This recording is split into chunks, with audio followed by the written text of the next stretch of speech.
Let's talk about something we all love very much, going to shows. Live music is becoming unbelievably expensive for artists and fans alike. It's never been harder for bands to bring the show to you, and it's never been harder for fans to afford the shows they want to attend. Why is that? Today we'll explore a number of reasons the cost of live entertainment is skyrocketing. If you like this video, let me know what you think in the comments and hit that subscribe button for more videos just like this. Concert ticket prices are skyrocketing. They aren't showing any signs of slowing down. Even in a strained economy, people are still very willing to pay the big bucks for live shows.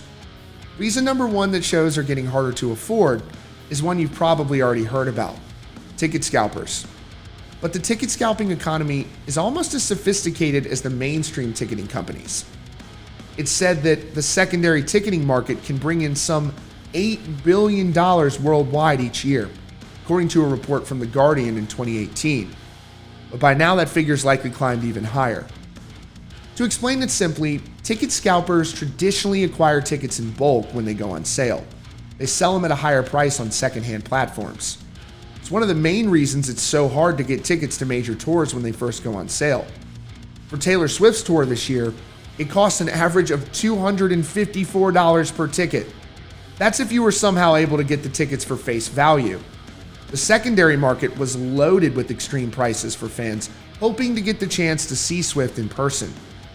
One fan reported spending more than $5,000 for 2 resale tickets to the show. When Blink-182 announced they were reuniting with Tom DeLonge, fans also reported extremely high prices on Ticketmaster and on resale sites. But it's not just ticket scalping that's causing the ticket prices to skyrocket. These resale ticket prices prove just how much some fans are willing to pay for concert tickets. Some artists want in on the action. Reason number 2, dynamic pricing. Dynamic pricing offers a way for artists who opt in to automatically increase their ticket prices based on how many are accessing the site.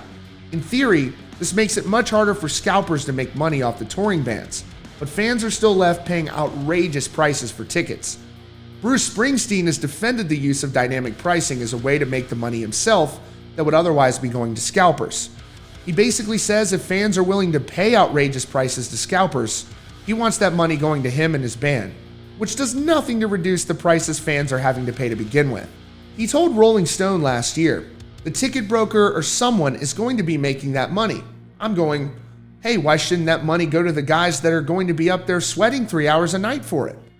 Some of his ticket prices were going for around $5,000 a piece, a direct result of the dynamic pricing system. To date, the dynamic pricing system has gone largely unchallenged by legislators who have promised to do something about it on both sides of the aisle. The White House announced last month that they reached an agreement with Live Nation to display straightforward ticket prices without hidden fees, but stopped short of addressing the dynamic pricing issue itself. For now, ticket prices are showing no signs of becoming more affordable. Reason number 3, skyrocketing transportation costs. We've heard from several high-profile musicians in recent months who have detailed their costs just to get to the shows, and that's showing no signs of easing up either. Dave Mustaine of Megadeth said in an interview last month that it costs around $45,000 per day to sit still on tour for him. Then in April, Avenged Sevenfold frontman M. Shadows said their upcoming headline tour will cost a whopping $2 million more than it would have on previous tours for buses alone. He told the Jackson podcast, "We've noticed that the crew costs more, the production costs more, buses cost more, ticket prices are going up, people aren't happy about it. Everything costs more." And of course, these are larger bands. You could imagine how difficult it's become for up-and-coming bands who not only have to contend with rising transportation costs, but also things like merch cuts taken by concert venues for shirts they didn't manufacture. All of this makes it harder for fans to afford to see these shows, and for bands to be able to afford to go on tour. There's definitely no shortage of demand of fans who want to see the shows, which is a great thing. And fans are still willing to spend their discretionary money to see the artists they love. But the cost could certainly discourage bands from touring in the future, especially smaller bands that can't afford the outrageous cost of transportation. Let me know what you think about all of this in the comments. This is something I really care about. It's becoming harder for shows to come on tour, which means we'll have less opportunities to see live shows we love. If we don't find a solution to this, there are no easy answers. I don't know the answers to this. I just know it's becoming a much more challenging problem, and it could increase as time goes on, as the economy continues to become more and more constrained. Hopefully this won't last forever. I don't think it will. I do think that there are always solutions, and there are a lot of smart people thinking about how to deal with this. A lot of smart people in bands, tour managers, etc., management. Everybody's looking at this issue, and it's a tough one.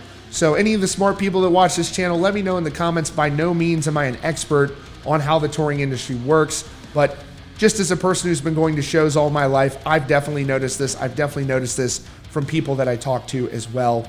And it bums me out because I go to several shows a week. It is my favorite thing to do by far. And yeah, I don't want to see less people going to shows. So let me know what you all think in the comments down below. And if you like this video, do me a favor and hit that subscribe button.